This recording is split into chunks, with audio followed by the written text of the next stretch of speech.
Apriani dari K11 IPA 1 akan membahas dan menjelaskan perkembangan kolonialisme dan imperialisme Barat di Indonesia.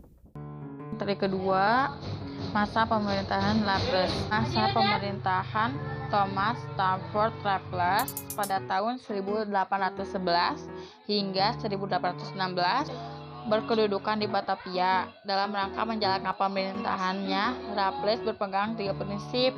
Pertama, segala bentuk kerja rodi dan penyerahan wajib dihapus, diganti penanaman bebas oleh rakyat. Kedua, peranan para bupati sebagai pemungut pajak dihapus dan para bupati dimasukkan sebagai bagian pemerintahan kolonial.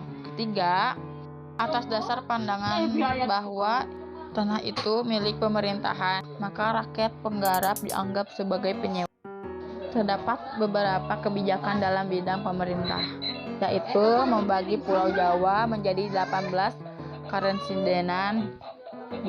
Mengangkat bupati menjadi pegawai negeri yang digaji.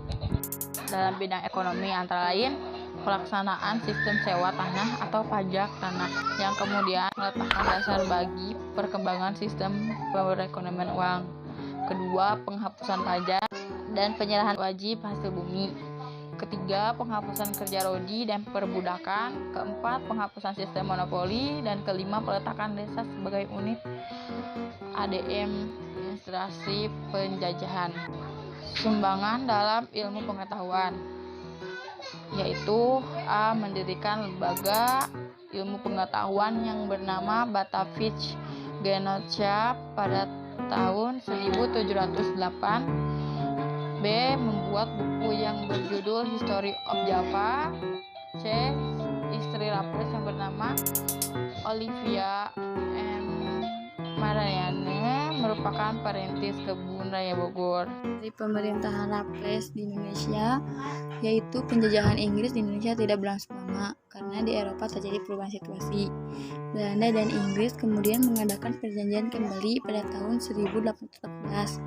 Perjanjian tersebut dikenal dengan nama Perjanjian London 1814 atau tepatnya Anglo-Dutch Treaty of 1814.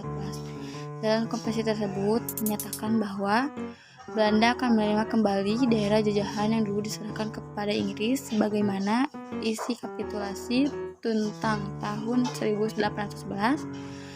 Sedangkan serah terima kekuasaan antara Inggris dan Belanda kembali dilakukan pada tahun 1816. Sejak itu, pemerintah Hindia Belanda mulai berkuasa kembali di Indonesia.